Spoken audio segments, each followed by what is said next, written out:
Kaixo, arratsaldeon. Ongi etorri Que Sabemos deren hitzaldi ziklo honen 3. saiora.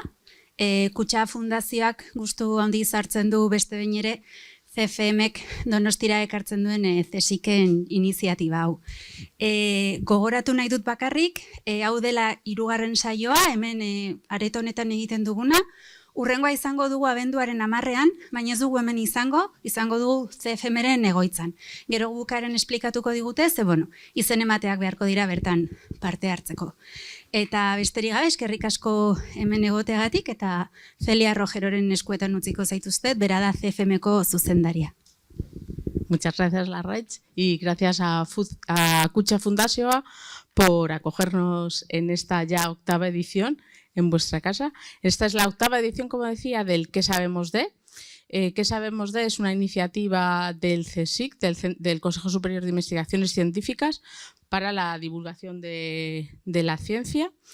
Y bueno, pues esta es la 8ª edición y un poquito os voy a contar cómo suele hacerse este ciclo para que tengáis un poco una idea. Normalmente en esta edición lo que hemos hecho ha sido, primero vamos a tener una exposición de un experto en un campo que nos va a hablar hoy, nos va a hablar de biodiversidad. Y después habrá otra investigadora en este caso que comentará, entablará una conversación con el investigador, no solo de ciencia, sino también de otro tipo de cosas, vida, cultura, etcétera, un poco para que salgamos solo del mundo científico y conozcamos también al investigador que nos va a contar hoy su experiencia. Y bueno, pues luego habrá un turno de preguntas para que todos podáis preguntar, ¿vale? Entonces, bueno, pues hoy ya hemos pasado el ecuador de este nuevo ciclo. El primer día hablamos sobre los neutrinos y el polo. La última fue acerca de cómo la inteligencia artificial trabaja en combinación con la medicina. Y hoy, como decía, vamos a hablar de biodiversidad y lo va a hacer el investigador Ignasi Bartomeu, que es investigador en la Estación Biológica de Doñana. Ignasi, bueno, básicamente nos va a venir a hablar de su libro. En concreto, el libro se titula ¿Cómo se meten 8 millones de especies en un planeta? Ignasi es ecólogo y está interesado en comprender cómo los factores del cambio global afectan la estructura y composición de las comunidades de insectos en general y cómo esos impactos afectan al funcionamiento y a la estabilidad del ecosistema. Creo que el tema no puede ser más acertado dada el contexto de las últimas semanas.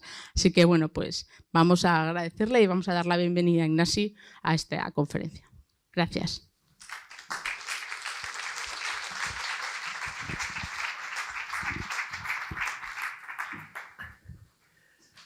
Bueno, pues muchas gracias por la presentación y gracias por venir. Y... Ups, a ver. Sí, ya han presentado un poco, pero os doy un poco más de contexto, ¿no? ¿Qué hago yo aquí respondiendo a una pregunta tan amplia como esta de cómo se meten 8 millones de especies en un planeta? Y yo normalmente investigo con este tipo de especies de aquí. Esto es una abeja silvestre, que es endémica del sur de España, se llama Flavipanurgus venustus y solo se encuentra en el sur de la península ibérica. Y es una especie que durante toda su vida solo visita a esta especie de flor, que es una jara rizada. Y las cosas que nos preguntamos es cómo funciona este sistema, qué pasa con el resto de abejas, con el resto de insectos, el resto de plantas, cómo pueden estar todos juntos en el mismo sitio sin molestarse o conviviendo, o qué relaciones son las importantes. Básicamente entender cómo funcionan los ecosistemas. Y bueno, a base de investigar estas cosas, también van llegando otras informaciones, como puede ser la que comentaban ahora de cambio global, ¿no? Estamos en un momento donde está habiendo cambios rápidos, drásticos, producidos por el hombre a nivel planetario. Y se habla más que nunca de ecología y de ecologismo, y hay, yo creo que cierto interés por preservar la biodiversidad. Y a mí me sorprende cómo hablamos mucho de la biodiversidad, de conservar especies, de lo importante que es, pero hablamos muy poco de ecología, de cómo funcionan estos ecosistemas, qué piezas tienen, cómo interaccionan una con otra. Y creo que es súper importante entender cómo funciona una cosa para luego poder explicar a muchos niveles qué hay que hacer para arreglarlo. Y eso ya venía en el fondo de mi mente durante unos años. Pero es que además... ¿Todo bien? Sí. Lo que os decía, nos explican a veces cosas relativamente complejas, como un motor de explosión, donde entendemos que hay una inyección que pone la gasolina, hay una pequeña explosión, mueve los cigüeñales, que esto... Y te explican todas las piezas y cómo interaccionan unas con otras. Y cuando llega la ecología, te explican que sí, que hay animales, hay vegetales, hay un componente abiótico y funciona. Y nos dan muy poca información en todos los niveles. Así es que cuando vino mi hija a casa me dijo, papá, estoy estudiando ecología. Dije, qué bien, ¿no? Déjame ver tu libro, ¿qué te están enseñando? Y yo vi un contenido relativamente árido donde eso explicaba todos los componentes, abiótico, biótico, puede haber depredación, pero nadie explicaba cómo poner estas piezas juntas. Es como eso, tienes las piezas de una bicicleta, pero si no las montas con una rueda en cada lado y los pedales en medio, no sabes cómo funciona. Y ahí es donde empecé a pensar en esta idea de poner un poco estas reglas que hemos ido descubriendo los ecólogos por escrito. Y otra cosa que pasa con la ecología es una ciencia muy reciente. Cuando estudiamos física, cuando estudiamos química, tenemos estas grandes figuras, Newton, Marie Curie, que nosotros podemos como acercarnos al proceso de descubrimiento, a cómo fue, qué sabían antes, qué se descubrió luego, y podemos como anclar el conocimiento a una historia, que nos gusta mucho oír historias. Y cuando llegamos a la ecología, los capítulos de ecología no nombran ni a un ecólogo ni a ninguna ecóloga. Y sin embargo hay muchos ecólogos y ecólogas que han contribuido a esto y que sus historias son relativamente interesantes. La excepción que he puesto aquí abajo es Darwin, que a diferencia de la ecología, la evolución creo que sí está muy bien explicada. Ha habido un esfuerzo muy bonito por explicar cómo se descubrió, cómo funciona, y ahora hablaremos un poco más de evolución. Así que aquí estamos, escribimos un libro y me sirve mucho para poner en orden las ideas. ¿Cómo funcionan entonces los ecosistemas? Hoy voy a dar 4 pinceladas muy rápidas de los 4 pilares básicos que conforman un poco la teoría ecológica. Y primero es que las especies solo pueden llegar a un sitio por 2 procesos, ¿no? O bien evolucionan y a partir de otras especies aparecen, o se dispersan, llegan por migración y llegan a un sitio. Con lo cual, las especies que encontramos en un sitio sabemos que solo pueden llegar por de estas 2 formas. Y luego tenemos la regulación, que es, bueno, de todas las especies que llegan, cómo se regula eso. Y también podemos ver algún ejemplo. Y un componente final que a mí me interesaba mucho destacar es este componente de suerte, porque hay ciencias más exactas donde son más deterministas, es decir, si tú sabes qué 2 componentes químicos hay y a qué temperatura están y qué condiciones tienen, la reacción va a ser siempre la misma, y lo sabemos. Sin embargo, la ecología tiene un componente histórico, ¿no? Es como la historia, que lo que ha pasado antes te va a influir en lo que va a pasar después. Y este factor suerte, o estocasticidad, o le podemos llamar de diferentes formas, es una cosa que a los científicos nos incomoda, ¿no? Porque es una cosa que no tienes un control sobre ello. Pero que para entender la ecología hay que atreverse a estudiar también este tipo de factores. Pues vamos a empezar por el principio, ¿no? Por el que hemos comentado. Todas las especies aparecen a través de la evolución. La evolución es una idea súper bonita que pusieron un poco entre Darwin y Wallace, que luego saldrá. Y es muy bonita porque tiene solo 2 reglas. Y eso lo hace relativamente fácil de explicar. La primera es que todos nos parecemos a nuestros padres, ¿verdad? Tenemos lo que se llama herencia y nuestros descendientes se parecen a nosotros. Pero digo se parecen. Por suerte no somos iguales que nuestros padres, ¿no? Hay cierta variabilidad. Con lo cual, la primera es herencia con variabilidad. Y la segunda es que de entre toda esta variabilidad, no todos se reproducen igual. No todos los descendientes se reproducen igual, sino que hay una selección natural que hace que hay algunos que se reproduzcan con mayores frecuencias y eso hace que incremente sus poblaciones.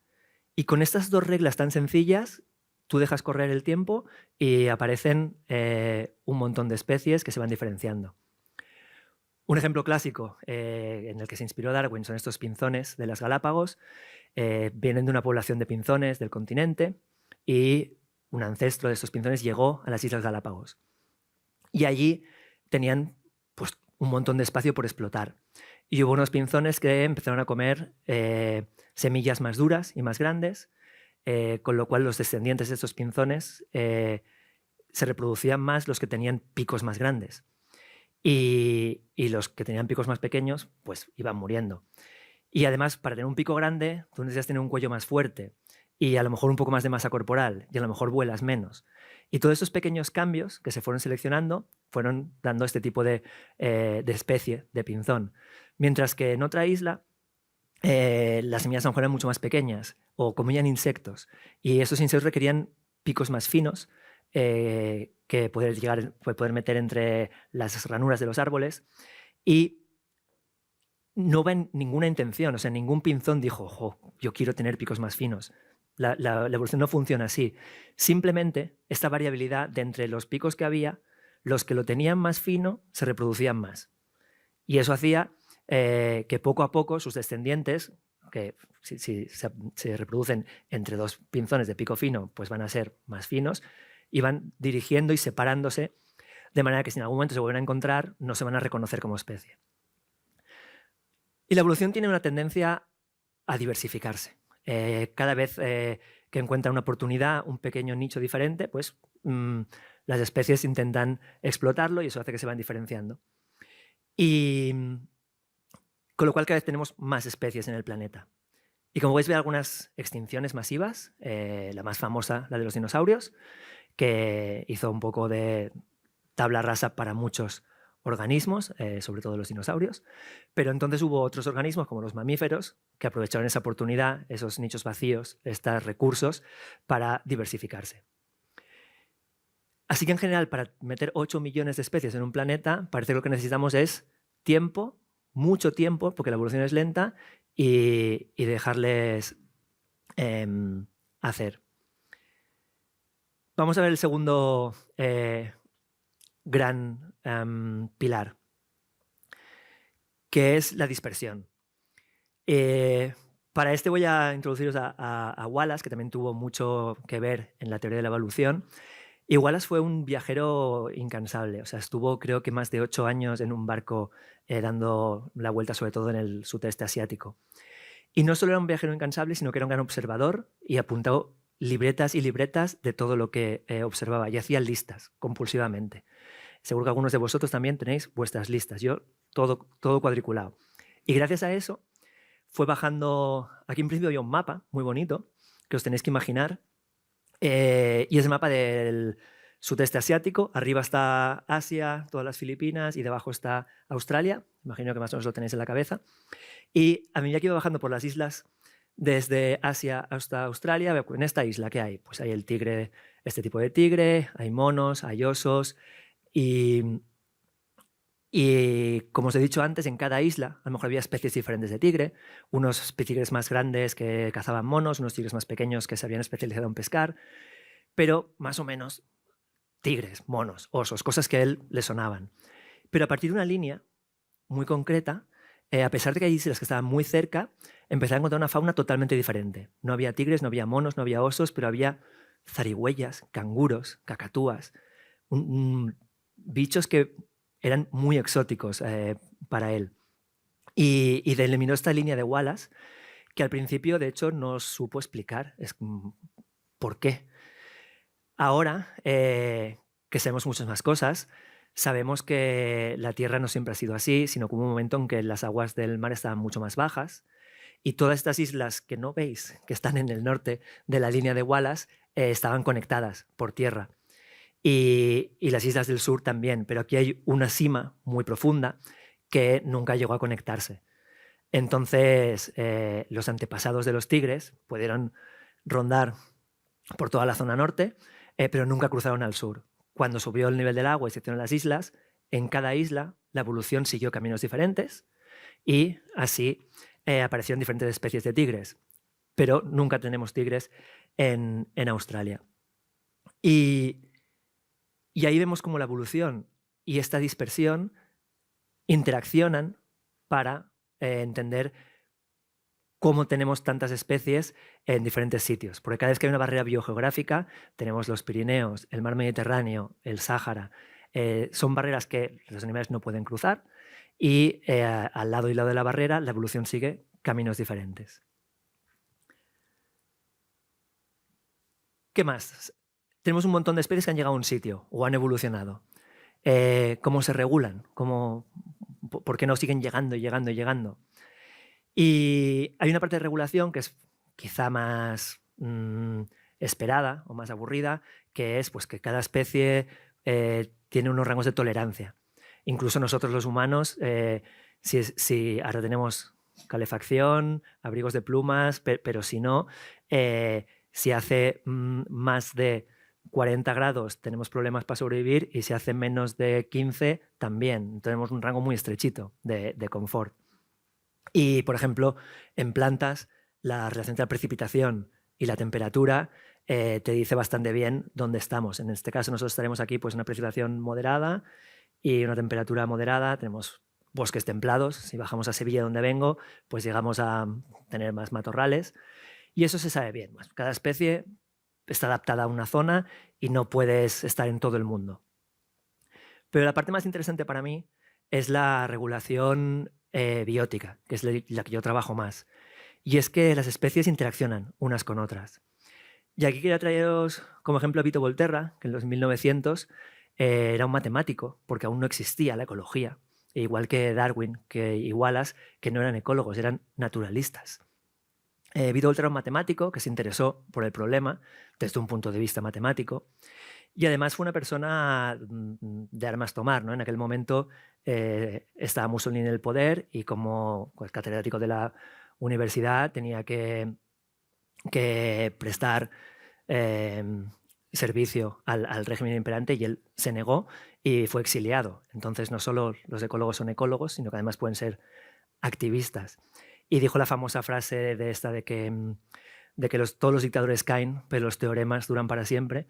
Y aquí estamos 100 años después hablando de sus teoremas. Así que quizá no iba mal encaminado.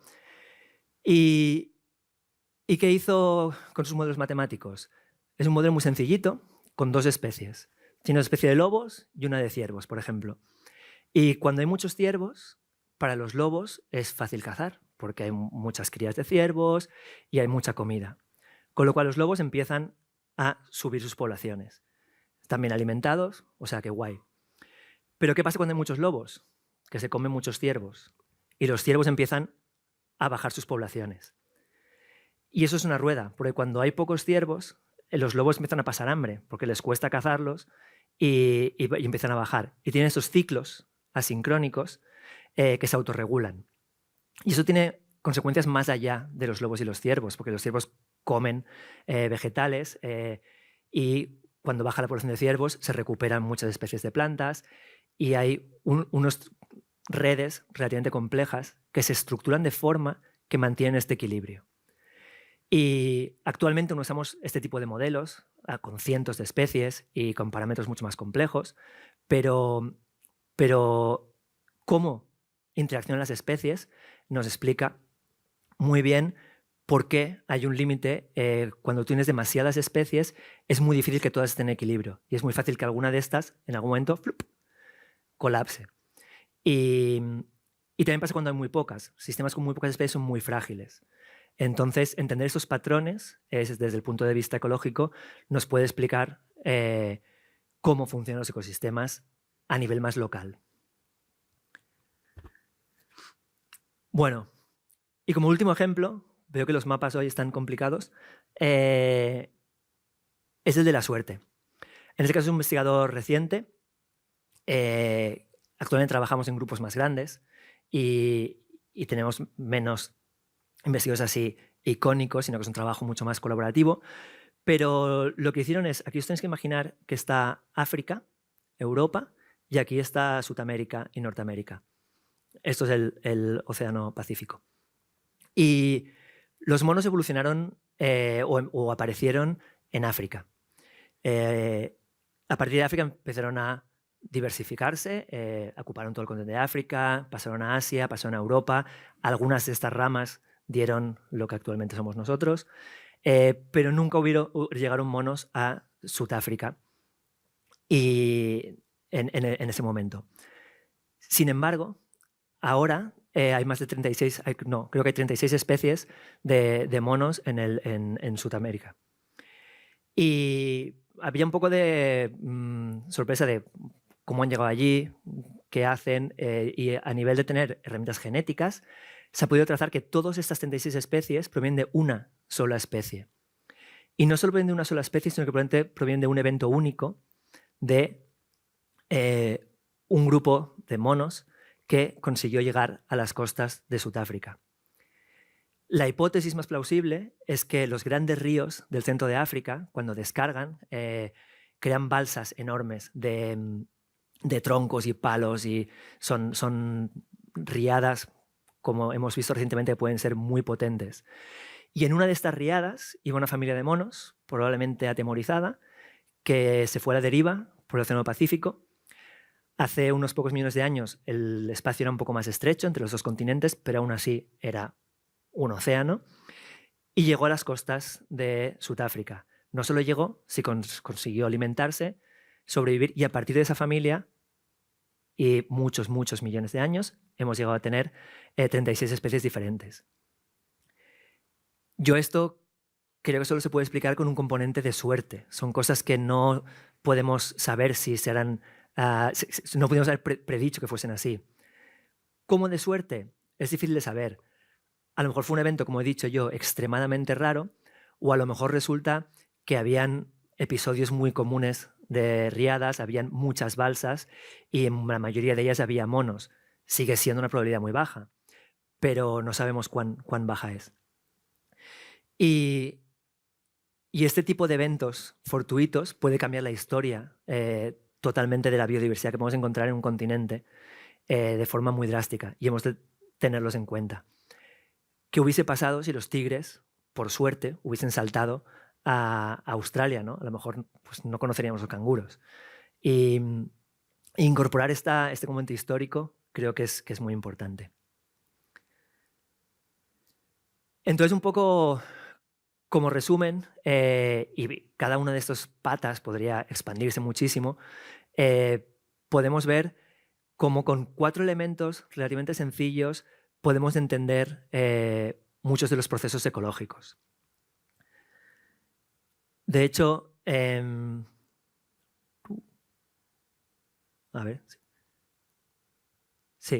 hecho, lo que podemos hacer es ver cómo esto afecta a diferentes procesos del cambio global, ¿no? Y cómo nos ayuda a entender estas cosas. El primero que quería hablar es el cambio climático, ¿no? Estamos en un escenario de incremento de las temperaturas y sobre todo de incremento de la variabilidad de las regiones de precipitación. ¿Cómo se están adaptando a las especies? Pues hay diferentes escenarios. Lo que estamos haciendo con las temperaturas es cambiar esta regulación que os hablaba, ¿no? Si tu óptimo está reproducirte a los 36 grados y ahora hace más calor, pues estás fuera del óptimo. Hay muchas especies que están migrando, ya sea en latitud, yendo más al norte, o en altitud. Un ejemplo muy bonito es en los picos de Europa, la población de las especies de abejorros. Hubo un muestreo en los años 70 y las especies están repartidas por pisos altitudinales, ¿no? Abajo hay unas especies y arriba hay otras. Se ha repetido recientemente este muestreo y se ha visto cómo han subido de altura buscando esas temperaturas más favorables para su desarrollo, y los abejorros que estaban en el valle ahora se encuentran a media altura, y naturalmente los grandes perdedores son los que estaban ya en las cimas porque no hay donde subir. Lo mismo pasa con el oso polar. No puede irse más al norte porque no hay más al norte. Entonces este tipo de especies van a ser las grandes perdedoras del cambio climático. Con lo cual hemos visto como un cambio en la regulación puede ser mitigado, depende de cuáles sean tus capacidades de dispersión. Y luego podrías decir, ¿y la evolución puede jugar un papel?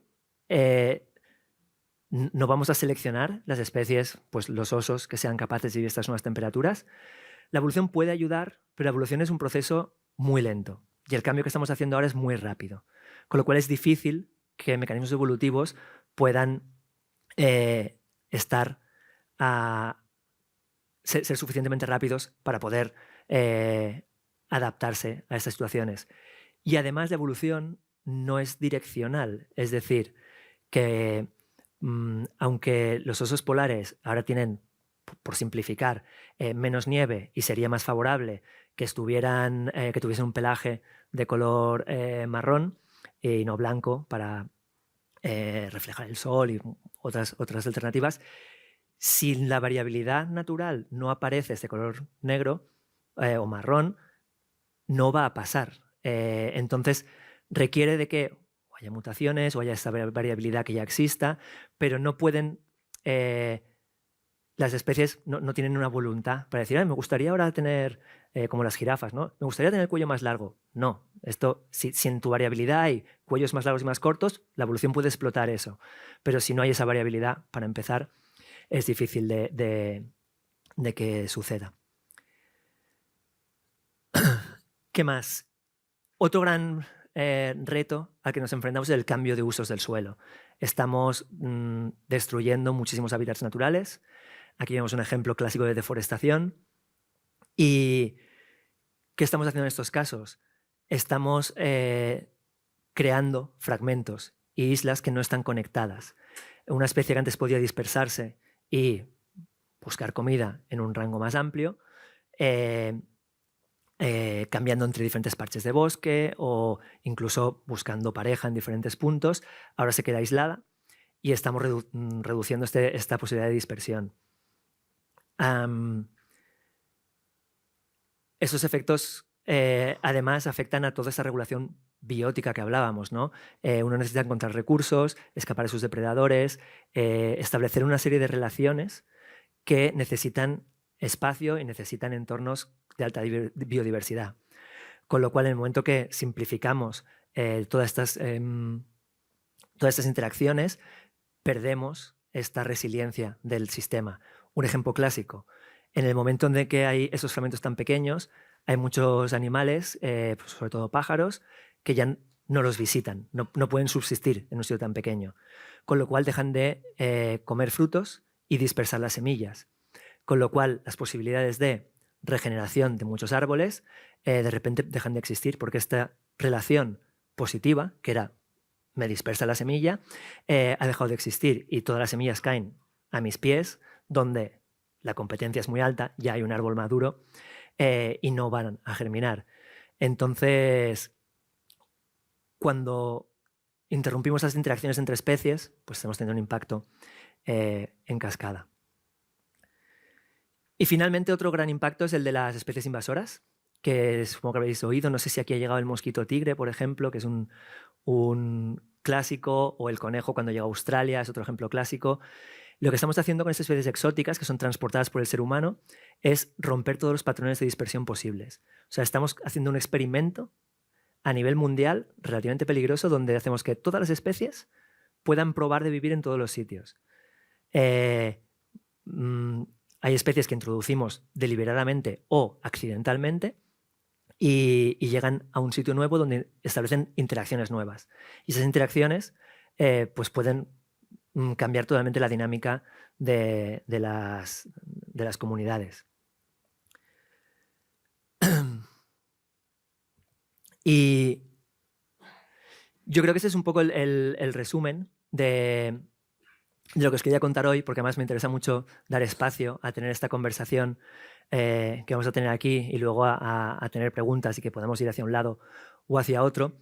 Pero, como os decía al principio, una de las ideas era recuperar a diferentes conceptos ecológicos, pero atados a quién los descubrió, cuándo los descubrió, y poder entender que la ecología es una ciencia viva y de la cual sabemos suficiente para entender sus reglas, pero seguimos descubriendo cosas día a día. Y es un proceso en el cual necesitamos más energía si queremos afrontar los retos del futuro. Y con todo esto, pues muchísimas gracias y podemos pasar, yo creo, a la siguiente parte de la charla.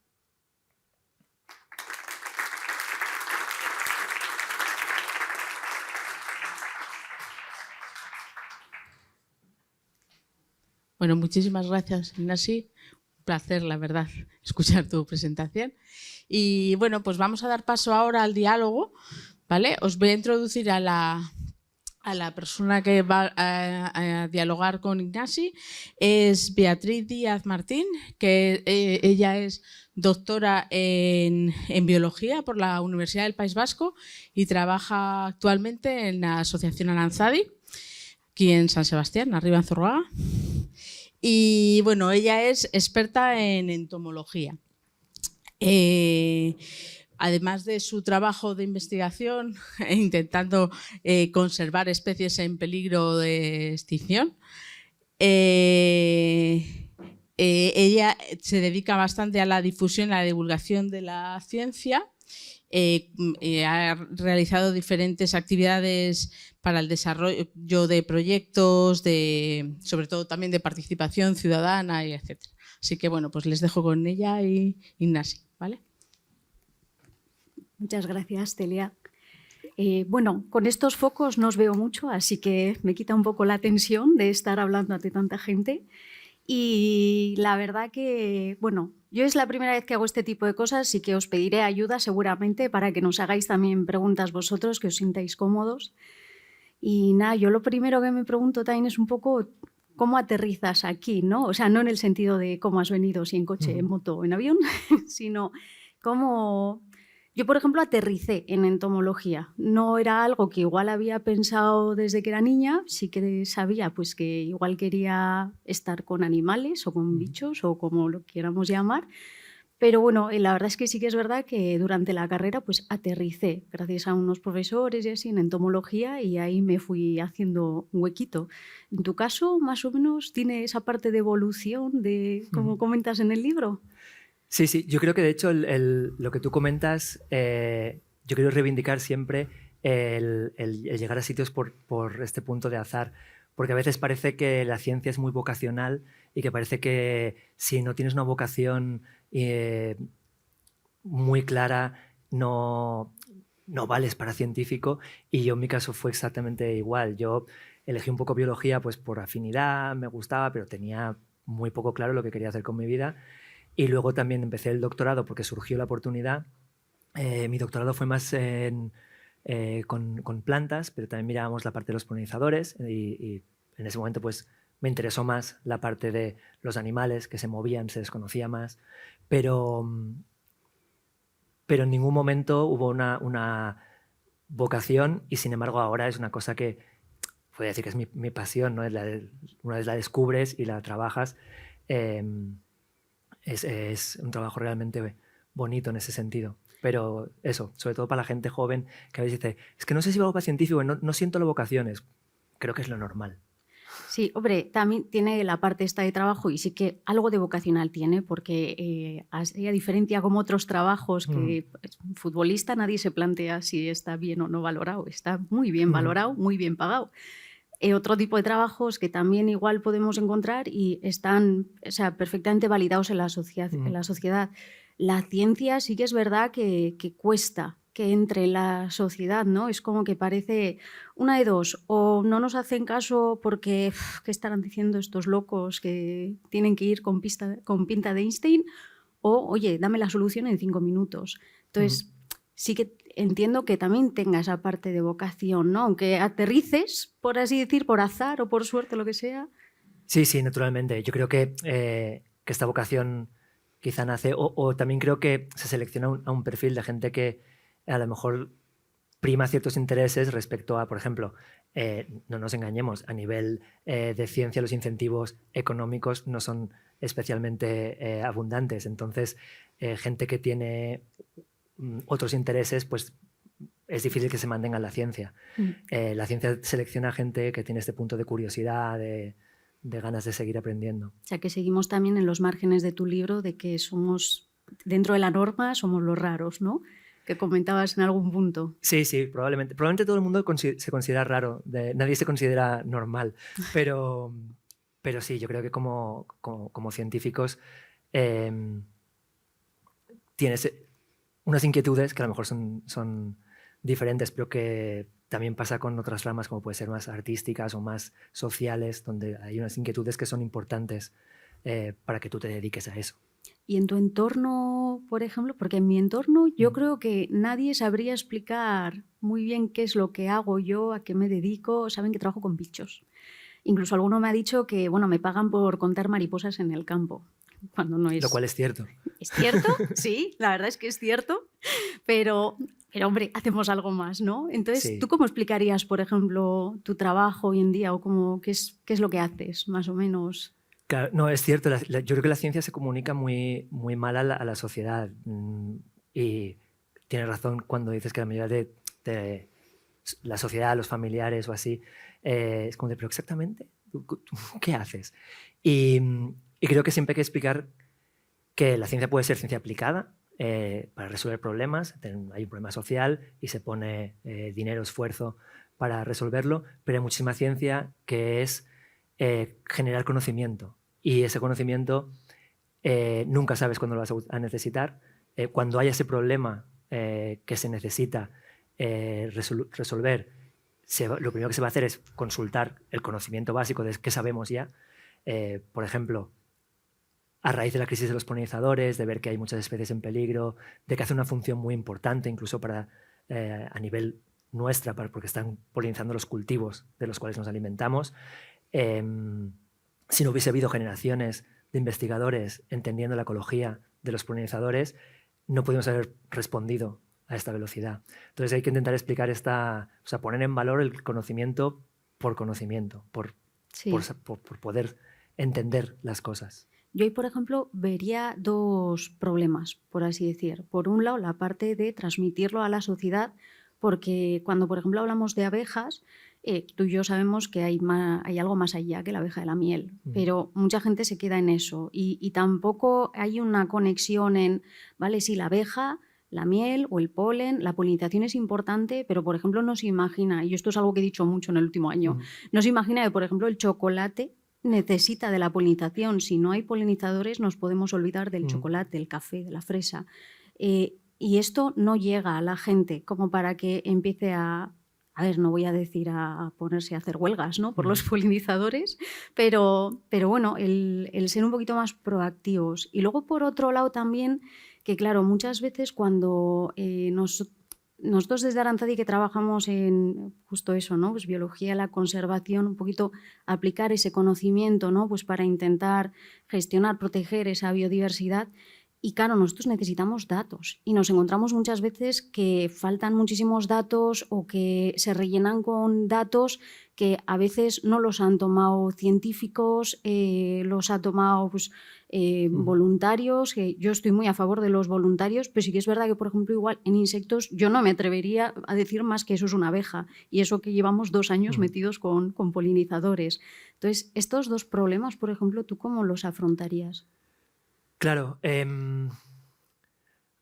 A ver, es complejo porque la sociedad actualmente está... o sea, todo el mundo requiere la atención de la sociedad, de marcas, políticos, ciudades.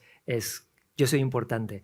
Y como ciencia, muchas veces lo que producimos, como decíamos, es algo relativamente abstracto o específico y cuesta comunicar, pero bueno, la prueba es que esta sala está llena hoy, o sea que creo que sí que hay interés. Y la ciencia ciudadana, yo nunca he trabajado con ciencia ciudadana, pero yo creo que tiene esa doble vertiente. Una es involucrar a la sociedad en el proceso científico y simplemente por valorizar la ciencia, y la otra es que los datos que recogen esta gente puedan ser usados. Y eso yo creo que depende muchísimo del tipo de pregunta que tengas, y hay proyectos preciosos que funcionan súper bien y otros que puede ser muy complicado, como tú decías. Con más de 1000 especies diferentes de abejas en la península ibérica, pues alguien que acaba de empezar es muy difícil que te pueda recoger datos fiables. Sí, es que, por ejemplo, nosotros sí que es verdad que tenemos campañas en redes sociales y nos sirven para acercar, por lo menos que tenga la gente ese afán de, oye, pues en vez de pasar de largo el jardín, voy a ver si hay algo que esté volando, ¿no? O, mira, yo, por ejemplo, descubrí los altícidos, que son unas arañas pequeñitas, y empecé a cogerles cariño a las arañas, que yo les tenía mucho pavor, con las jardineras que tengo en mi casa, en mis ventanas, y durante la pandemia también. Porque yo salía a ver qué se movía y tal, y veía, uy, mira, una arañita y tal, y pues esta no tiene tela y tal, uy, pues esta salta, o mira, pues esta está cazándome un mosquito, o lo que sea, ¿no? Entonces empiezas a ver, te empiezas a acercar, y utilizamos muchas veces esas campañas en redes sociales para que la gente pues haga lo mismo que igual hice yo en mi casa, ¿no? Pues asomarte y ver, ¿no? A ver qué... Y les damos un feedback, pues, oye, mira, pues esto es un abejorro, esto es una abeja, pues fíjate que esto es una mosca que solo tiene 2 alas, y esa parte es muy bonita. Y lo que sí que es verdad que otras veces, claro, el integrar datos por ejemplo, en estado, o sea, el analizar el estado de evaluación de una especie, ahí entiendo que el dato sí tenga que ser un poco más riguroso. Claro, yo creo que sí, que hay que ser también honestos, y si la función es maravillar a la gente, puede ser una función en sí misma. No necesitamos que además cojan datos valiosos. Hay otras vías para hacer eso. Y me encanta lo que has dicho, porque mi experiencia especialmente con niños es maravillosa. Si tú les enseñas todas estas, este mundo de los insectos, de las curiosidades que hay, es flipante, se maravillan. Esto tiene un calado súper profundo. Y en cambio, si los atacas desde el miedo de desconocido, no toques, pues también la reacción es clarísima en otro lado. Y yo creo que es muy difícil convencer a alguien de que proteja algo que no conoce, algo en abstracto. Si os digo, vamos a proteger las abejas, y no os cuento nada más, pues, bueno, pues vale, sí, pero cuando empiezas a enseñarles la diversidad, lo que hacen, cómo son, es mucho más fácil que eso, las conoces, las quieres, y luego dices, venga, pues sí que vale la pena. Sí, es un poco el lema siempre que se usa, ¿no? El conocer para luego poder apreciar y protegerlo después. Y ahora, por ejemplo, en tu día a día, en tu trabajo, ¿qué tipo de proyectos estáis llevando a cabo? ¿Son también de divulgación como el libro? ¿Son de investigación? Sé que trabajas con polinizadores, por ejemplo. Sí, no, la divulgación un poco también se ha de reivindicar. En la ciencia a veces un poco por amor al arte, ¿no? Cuando hacemos estas cosas es en nuestro tiempo libre. En el trabajo nosotros tenemos 2 líneas de trabajo, una más aplicada, decir sobre la polinización de cultivos y ver la importancia de estos insectos en la seguridad alimentaria, y una parte completamente opuesta, muy, muy abstracta, que utilizamos teoría de redes para ver cómo están conectadas diferentes especies y cómo eso da estabilidad al sistema, y estamos de hecho colaborando con gente de física. Y a mí me gusta mucho estar en esta dualidad de 2 mundos muy contrastados con el mismo sistema, eso lo facilita, pero... Y, por ejemplo, porque lo que has dicho de la teoría de redes, creo que lo comentas en el libro con el ejemplo de una mariposa, ahora no recuerdo la especie, doncella, algo doncella era. Y comentabas que ahí descubrieron pues, que había unas parcelas que funcionaban como fuente y otras parcelas que funcionaban como sumidero. Bueno, no sé si quieres igual explicarlo, seguro que lo explicas mejor que yo, sí, pero luego es que comentabas que bueno, hay unas parcelas pues, que generan más individuos por lo que sea, pues porque están en mejores condiciones o tienen más recursos o menos competencia, ¿no? Un poquito lo que has ido comentando en la charla. Y hay otros que, bueno, llega el animal y como no tiene recursos o hay demasiada competencia o lo que sea, muere, ¿no? Pues eso es la diferencia fuente-sumidero. Y que eso se está aplicando a, por ejemplo, temas de conservación y cómo elegir una parcela para poder restaurarla o no. Pero ahí, por ejemplo, me costaba igual el trasladarlo, porque con una especie es fácil, ¿no? Pero cuando, por ejemplo, tú tienes una comunidad o una ciudad en la que tienes diferentes áreas verdes, parques, demás, que sí que tienen una diversidad X de especies vegetales, pero tú quieres fomentar el que esos parches estén conectados o para X especies, ¿cómo se puede trasladar eso de los sumideros y fuentes a, por ejemplo, una ciudad? Claro, es cierto que la mayoría de trabajo en este tipo de dinámicas más complejas, donde tú tienes zonas de mayor calidad y zonas de menor calidad, que solas a lo mejor no podrían tener tanta diversidad, pero que en un contexto que tienes una diversidad de espacios sí están conectados, se ha trabajado más a nivel de especie. Pero un ejemplo que yo pongo siempre es el de los piojos, que no sé si habéis tenido hijos en colegios, a veces pasa, tienen piojos, incluso los míos a veces, que cada cabeza es un parche de esos naturales aislado y en cada cabeza hay una presión muy fuerte para eliminarlos, o sea, les ponemos los antipiojos y tal, y de hecho lo conseguimos, muchas veces los matamos, pero como siguen conectándose, estas dinámicas hacen que el piojo siempre sobreviva en la cabeza de uno u otro y en todas los acaban matando, pero el piojo es más rápido moviéndose que todo el mundo matándolos. Y estas dinámicas pasan mucho en la naturaleza, donde hay especies donde yo no puedo sobrevivir en ningún sitio en concreto porque siempre me come alguien o me entra un virus o algo, pero mientras yo me pueda ir moviendo, aquí estoy bien. Para eso creo que necesitan esta matriz espacio-temporal bien conectada, que es un mecanismo de supervivencia. Y pensar en muchas de estas acciones de conservación en estos dos ejes, pues muchas veces ayuda. No es tener este espacio perfectamente conservado y genial, sino es tener una red de espacios que son las que te permitan esta flexibilidad de que si en cualquier momento hay un año más seco aquí o entra un virus, un patógeno, tengas reservorios y que luego estos se recolonicen, y eso es lo que le da estabilidad muchas veces a estos sistemas.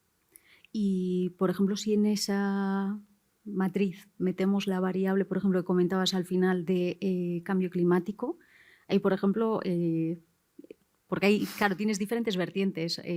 Vamos a luchar contra el cambio climático y vamos a intentar potenciar lo que ya tenemos, o la otra es el extremo extremísimo, siempre hay grises por el medio, pero el otro extremo sería el me doy por vencido porque es que ya el cambio climático no tiene freno y ya pues vamos a plantar manglares, ¿no? Porque total, si van a venir aguas torrenciales, pues que el árbol me sobreviva. Entonces, no sé muy bien, claro, en tu caso, por ejemplo. Bueno, yo soy optimista porque es mi única forma de tirar hacia adelante, pero yo creo que hay dos conceptos creo importantes. El primero es que lo de ya está todo perdido no creo que sea real en el sentido de que el cambio climático no es una cosa de o hay o no hay. Una cosa es estar a 1 grado de media superior, la otra es estar a 1,5 grados, la otra 2 y la otra 4. Entonces, aunque yo creo que más o menos sabemos que medio grado, 1 grado, quizá 1,5 grados, esto va a pasar, podemos mitigar para que se quede allí y los cambios sean los que sean. Pero si abandonamos la lucha, por decirlo de alguna manera, los cambios pueden ser muchísimo más drásticos. Y por otro lado, hay acciones de conservación muy fáciles de tomar. Por ejemplo, cuando tú tienes pesticidas que están hechos para insecticidas, que están hechos para matar insectos, y esto está afectando a una población X, la acción es muy rápida, ¿no? En cuanto consigues no aplicar los pesticidas, las poblaciones que quedan se recuperan y en pocos años, especialmente los insectos, que tienen generaciones muy rápidas, esto lo arreglas. El cambio climático tiene una inercia increíble, entonces esto no lo vamos a solventar con una sola acción. Requiere una acción coordinada internacional y en la situación actual es difícil, pero yo creo que hay que seguir poniendo la evidencia, proponiendo soluciones y a veces tomar opción política también. O sea, no sé, yo cada vez estoy más convencido que como científicos no somos neutros. Y hay que mojarse, sobre todo cuando nos importa el planeta que tenemos. Y yo, bueno, yo a veces digo en las charlas, si hay algún político por aquí, para que luego hablamos, ¿no? Claro. Pero, por ejemplo, de cara a un ciudadano de a pie, ¿no? Pues yo también muchas veces, claro, depende también de, pues, del tipo de charla o de qué tipo de especie estés divulgando, ¿no? No es lo mismo, por ejemplo, hablar de arañas o, por ejemplo, hablar de polinizadores o de escarabajos, ¿no? Que encima escarabajos hay un mundo y medio. Pero bueno, siempre hay cositas que podemos hacer, o sea, desde igual buscar una fotografía o aprender a dibujarlo a igual, por ejemplo, plantar plantas silvestres en nuestra ventana. ¿Qué recomendarías, por ejemplo? Claro, yo creo que hay que actuar a todos los niveles, ¿no? Las pequeñas acciones como mantener nuestros espacios más saludables, con más biodiversidad, con más plantas, con menos químicos, están bien, contribuyen, colaboran, pero creo que hay que ser honestos y decir que estas pequeñas acciones no van a solventar la crisis de la biodiversidad. Punto. Nuestros comportamientos son muy difíciles de cambiar, pero nuestra dieta, nuestros hábitos de transporte, todo eso tiene un peso. Y es cierto que a nivel individual puede ser una contribución pequeña, pero a nivel colectivo son contribuciones muy grandes y son comportamientos que se cambian socialmente. Lo que estaba bien visto hace 50 años, ahora a veces nos parece una barbaridad. Y yo estoy seguro que habrá muchas de las conductas que tenemos, y me incluyo, que desde el futuro van a verlas como una barbaridad. Es como de... ¿Cómo volaban en avión para ir de Madrid a Barcelona? Esto les va a parecer algo dantesco. Sí, bueno, además es una cosa que mi pareja me suele decir mucho. Somos el país que más aeropuertos, usados o sin usar, pero somos el país que más aeropuertos tiene, ¿no? Que hay uno por provincia o comunidad autónoma, me parece, que es una pasada, la verdad. Sí, de todas maneras, por acabar este tema, yo creo que es totalmente injusto poner el peso de estas decisiones en la sociedad, porque muchas veces nuestro margen de maniobra es muy pequeño. Porque tenemos la economía que tenemos al alcance los supermercados, lo que tenemos, y nuestro margen de maniobra es muy pequeño. Y yo creo que el gran peso de estos cambios ha de ser una presión política, tanto a nivel político como a nivel de las grandes empresas, que se catalice el cambio. Entonces hay que hacer presión de esa forma, tanto con nuestro voto como con demandas a estas grandes empresas que tienen un gran poder. Y no sé si, ahora no se me ocurre ninguna otra pregunta, no sé si tú quieres preguntar algo o comentar o...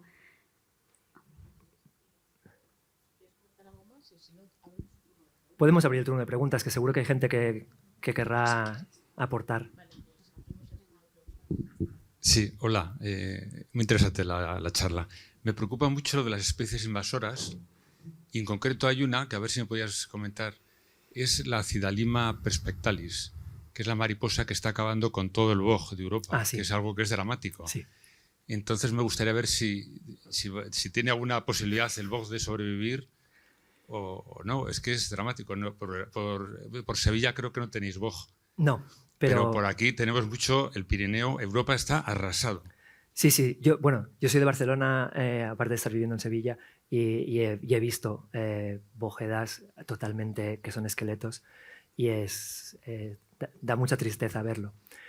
Yo no soy un experto en este tema en concreto. En cuanto a generalidades, sí que te diría que una vez una especie exótica ha llegado a un sitio y se ha expandido, es prácticamente imposible erradicarla. Hay muy pocos ejemplos de erradicaciones una vez se ha extendido, con lo cual la polilla del boj está aquí para quedarse. También te puedo decir en cuanto a generalidades que el boj es una especie muy abundante, bastante resistente y que es difícil que se extinga, aunque sea localmente, y que el tiempo lo que suele hacer con estas cosas es atenuarlo, ¿no? Con suerte habrán pájaros, murciélagos que empezarán a encontrar la polilla como un buen recurso y hará que sean menos fuertes, y también habrá reductos más aislados, que si antes teníamos el boj en el, yo qué sé, 70% de las laderas del Pirineo, pues ahora a lo mejor queda en el 30%. Y es que una de las cosas terribles de este tipo de charlas es que me llevo dando malas noticias. Pero la parte positiva es que los sistemas naturales son muy difíciles. O sea, para extinguir una especie hay que esforzarse mucho. Y supongo que lo habréis intentado todos a veces en casa, si tenéis alguna plaga o así. No es fácil. Aún así, como humanos nos estamos esforzando bastante, por desgracia. Pero en estos sistemas cambiarán, las dinámicas serán diferentes, tendremos un individuo más en esta red que se regula, y si le damos suficientemente tiempo, seguramente pues esta red será diferente a como era, pero seguirá funcionando. Muchas gracias. Hola, buenas tardes. A mí me gustaría que me dieras una buena noticia sobre Doñana. Ya sabemos que las últimas noticias son alarmantes, pero igual gracias a este último régimen de lluvias que también está afectando a Andalucía, puede mitigar en parte toda esta amenaza que se nos viene encima. Sí, la buena noticia de Doñana es que se ha hablado mucho, que está en el foco de atención, y que lo cual quiere decir que hay un interés social y político por hacer cosas, y eso en sí es una buena noticia. En Doñana se han juntado dos problemas que el cóctel ha sido explosivo. Uno ha sido la sequía prolongada de los últimos, especialmente 2-3 años, pero que viene de los últimos 10 años. En Sevilla la media de precipitación son de 550 milímetros al año. No es un sitio especialmente árido. Los últimos 3 años ha llovido menos de 400 y creo que uno de ellos no llegó a 300. O sea, estamos hablando ya de una sequía acusada, con una explotación del acuífero muy intensa, tanto por agricultura como por turismo. Entonces, claro, poca agua y además muy explotada, se secan las lagunas. Estas lluvias, naturalmente, son súper bienvenidas, van a ayudar, pero necesitamos actuar en todos los frentes. Y mientras no quitamos esta presión de la parte agrícola y turística, estas lluvias no van a ser suficientes.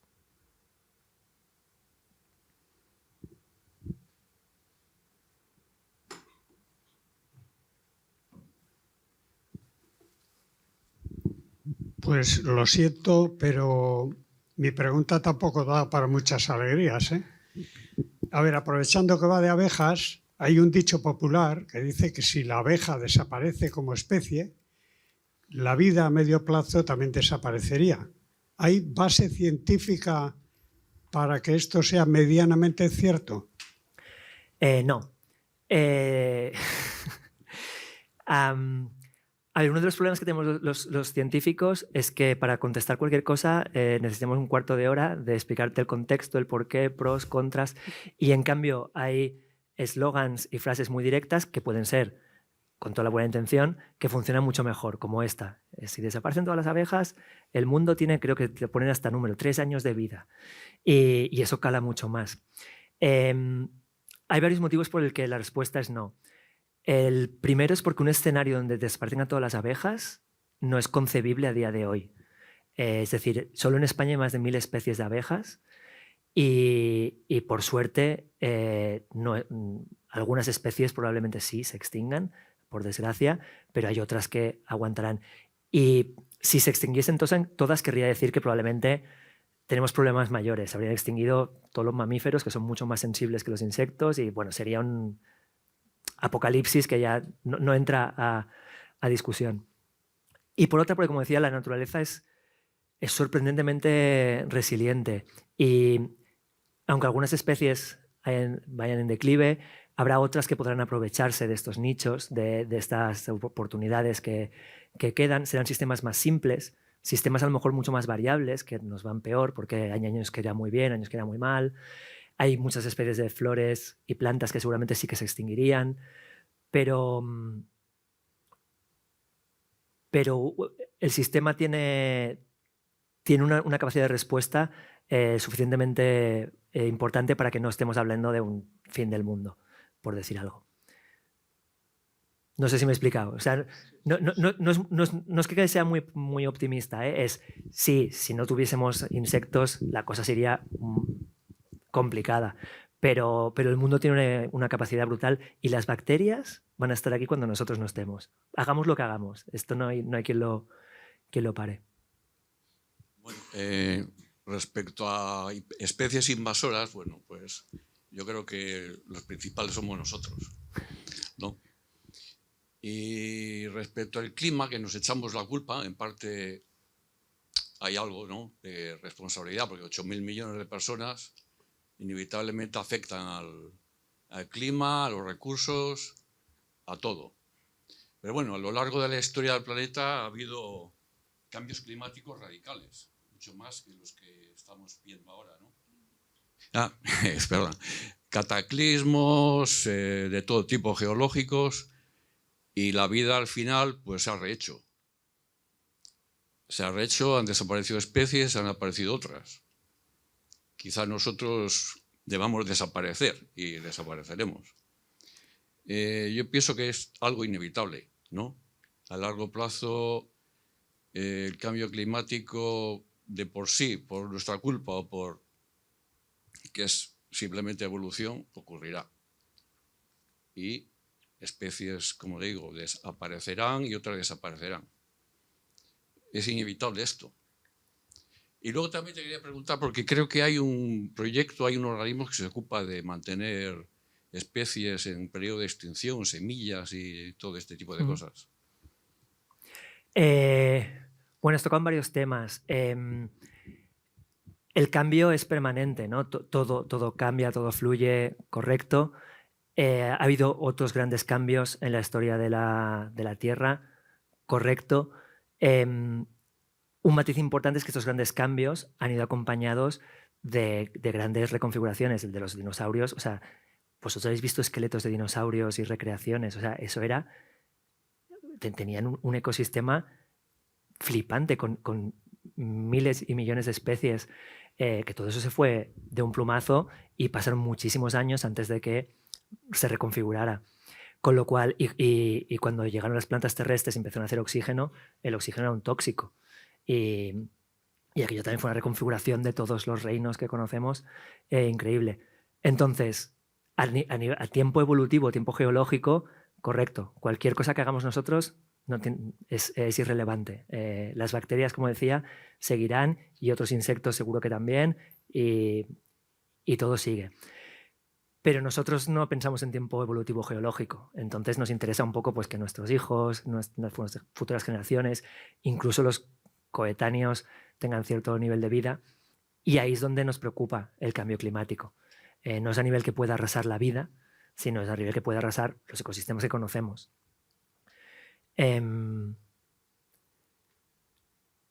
Entonces, la diferencia para mí con otros cambios es que este está siendo muy rápido y que tenemos cierto control sobre lo que estamos haciendo, porque somos seres racionales. Entonces, la decisión es nuestra, ¿eh? Yo no creo que haya aquí una ética única, pero mi decisión es que si puedo mantener la vida en la Tierra más o menos como la conocemos en los siguientes 100, 200 años, pues vale la pena. Y respecto a iniciativas de este estilo, hay varias, y yo no conozco mucho, pero creo que su objetivo no es tanto preservar especies para una futura recolonización o así, sino es más de conservación a corto plazo, ¿no? Si ahora, por ejemplo, perdemos ciertas variedades o ciertas especies de plantas, pero se recupera el ecosistema y se pueden reintroducir, pues tener semillas guardadas. Este tipo de iniciativas, pues todo suma, todo contribuye. En ese sentido, en Aranzadi, los compañeros de botánica bueno, suelen poner un ejemplo muy bonito, porque ellos llevan el germoplasma, el banco de germoplasma, ¿no? Que es un poco lo... Yo no sabría explicarlo muy bien, pero bueno, es un poco lo de guardar semillas. Sí. Y, por ejemplo, vino un temporal que se llevó las dunas que hay en Zarauz, es una zona protegida, y hay una especie de planta que es Allium o Gallium arenarium, creo que se llama. Es una planta pequeñita que es de estas que las ves al pasar y ni te llaman la atención, pero es una especie que solo está allí. Y tenían semillas en el banco de germoplasma guardadas. Entonces, cuando vino el temporal y se llevó todo eso, pudieron recuperar esa población de plantas gracias a que tenían semillas guardadas. Exacto.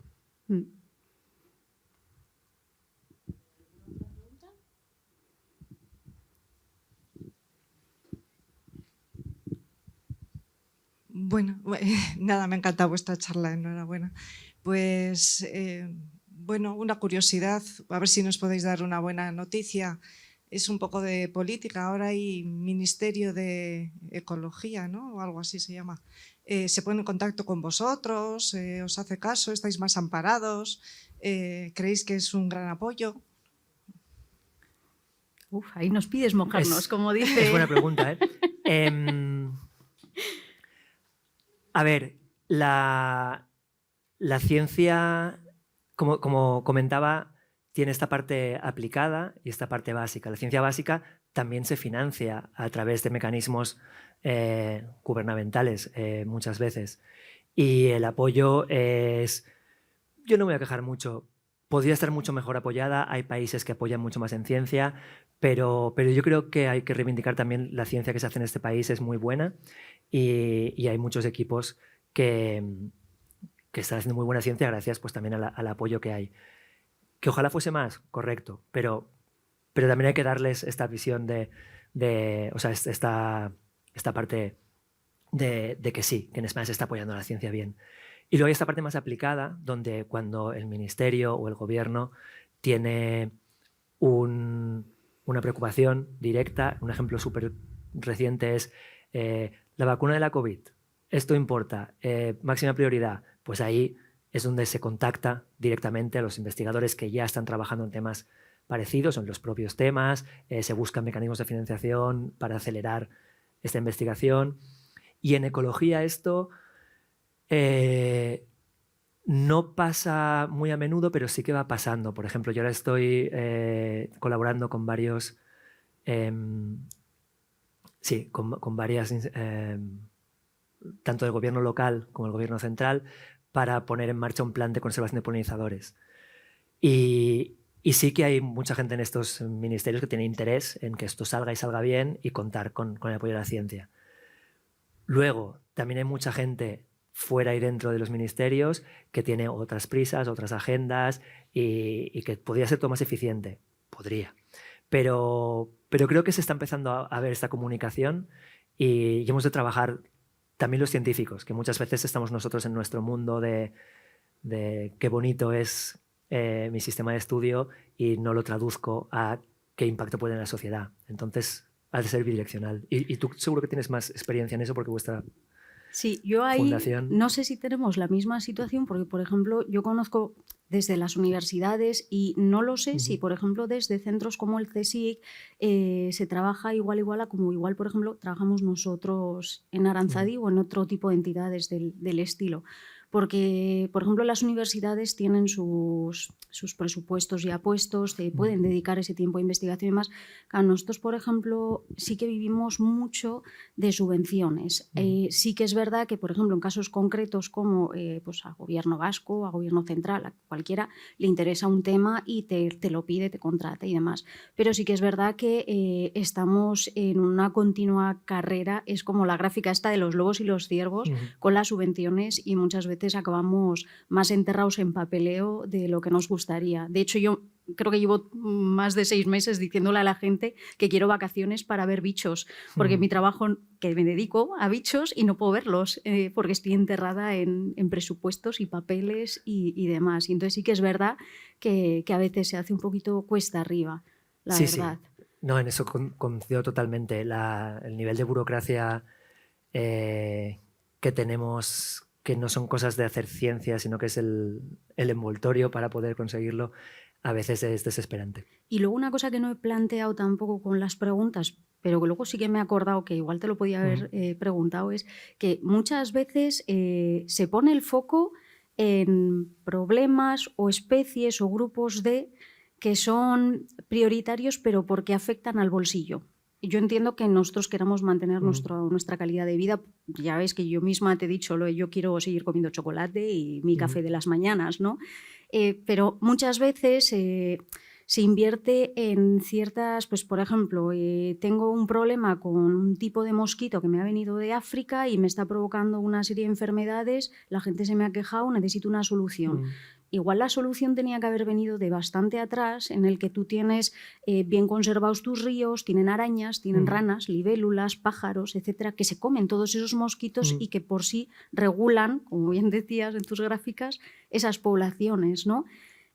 Pero no se hace nada, fragmentamos esos hábitats. A ver, igual estoy un poco en un momento pesimista, ¿eh? Mi carrera científica también lo digo, pero bueno, que sí que es verdad que muchas veces fijamos el foco en los que económicamente podemos medir cuánto nos hacen ganar o perder, y hay especies que no podemos hacer eso. Sí, yo creo que como humanos somos terriblemente malos pensando a largo plazo. Y todos, yo el primero. Entonces nuestras decisiones las tomamos a corto plazo y eso, bueno, crea ciertos problemas. Pero tampoco tengo una solución para ello. Yo creo que de todas maneras, por contrarrestar, cuanta más atención, o sea, aunque sea reactivo a estos problemas, cuanta más atención se presta al potencial de la ciencia para arreglar estos problemas y a tomar decisiones informadas por datos y no en yo creo que o yo opino que, más se crea una cultura de jugar en esta rueda, de manera que cuando no hayan problemas también se puede consultar y tomar medidas más preventivas y tomar medidas más a largo plazo. Entonces, yo estas medidas a corto plazo las doy como bienvenidas para también cambiar estas dinámicas. Y bueno, yo por comentar una cosa que a mí me hizo mucha gracia hace unos años, y lo he comentado últimamente con los compañeros también, y es que hace unos años pues yo estuve escuchando a un chico que hablaba muy muy bien, ahí no me acuerdo ahora el nombre, Carlos Castillo creo que se llamaba, que estuvo en un congreso y hablaba, por ejemplo, del gitaneo ambiental. A mí me encantó.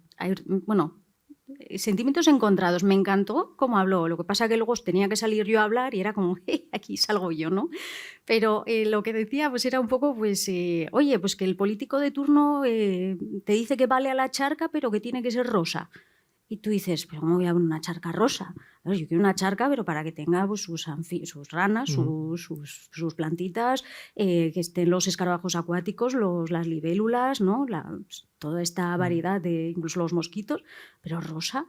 Pero el político te dice que es rosa, pues ¿qué más te da, no? Pues ponle la charca rosa, el político tiene su charca rosa y tú tienes tu charca para los animalitos, ¿no? Y eso lo llamaba el gitaneo ambiental, que me encantó como término. Y a ver, no es que ningune el uno al otro, ni mucho menos, pero bueno, sí que llevaba un poquito a eso del término medio, ¿no? De tú quieres una cosa, yo igual estoy buscando otra, pero bueno, vamos a llegar a un término medio en el que los dos conseguimos llegar a un buen puerto, ¿no? Entonces, bueno, en ese sentido, pues con las administraciones, pues sí que se está, por la parte positiva, es un poco pues eso, que se está empezando a escuchar los dos puntos de vista e intentar llegar a un cauce intermedio. Pues yo respecto a esto, muy rápidamente, creo que como científicos y como sociedad lo que necesitamos es lo mismo que en los ecosistemas, es diversidad de acciones. Entonces necesitamos a investigadores intransigentes que digan yo o hacen la charca ecológicamente perfecta o no paso. Necesitamos a investigadores que hagan un compromiso, incluso necesitamos investigadores que digan, bueno, rosa y sin sapos, bueno, pues incluso estén dispuestos a por esta pequeña ganancia, es bueno, menos tendremos la charca y ya veremos cuándo ponemos los sapos. De momento he ganado la charca y ya otra lucha. Y creo que ninguna estrategia es buena en sí misma. Lo que necesitamos es esta multitud de estrategias y cada una tiene sus valores, unas consiguen más cosas y las otras menos, pero socialmente se aseguran de que hay una línea de no, es que aquí es donde hemos de estar, aunque no lo hagáis. Y yo creo que hay que abrazar esta pluralidad de acciones, que a veces nos criticamos entre nosotros y es aún peor. Es como de, mira, acepta financiación del ministerio cuando no lo está haciendo perfectamente. Y bueno, pues está bien, ha de haber ambos grupos. Sí. Bueno, creo que este es el mejor momento, un colofón maravilloso para cerrar esta sesión de hoy. Primero de todo, agradecemos muchísimo a Ignasi y a Beatriz este momento, que hemos estado muy a gusto y creo que vamos a darles las gracias.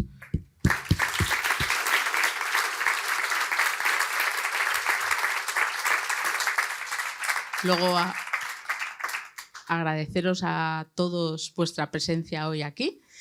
Y recordaros que todavía nos queda una última sesión de ¿Qué sabemos de?, que tendrá lugar el 10 de diciembre y que será, en vez de en esta sede, será en nuestra sede. Os acogeremos en el Centro de Física de Materiales, que está en Ibaeta.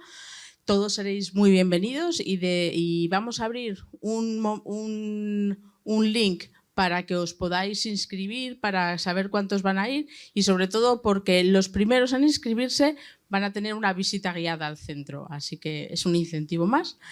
La siguiente charla, la última, será sobre cuántica, tecnologías cuánticas, que están ahora muy de moda también. Y bueno, pues la impartirá nuestra compañera Sara Catalano, que de hecho está ahí al fondo en la sala, así que y seréis todos muy bienvenidos. Recordaros también que si queréis toda la información sobre los eventos que se organizan tanto en el centro como eventos científicos, os hemos dejado en las sillas unos papelitos para aquellos que no lo hayáis rellenado y queráis recibir la información, lo rellenáis o leéis el QR que viene en el papelito con el móvil, ¿vale? Y pues nada más, muchísimas gracias a todos por venir y a los speakers otra vez por la charla.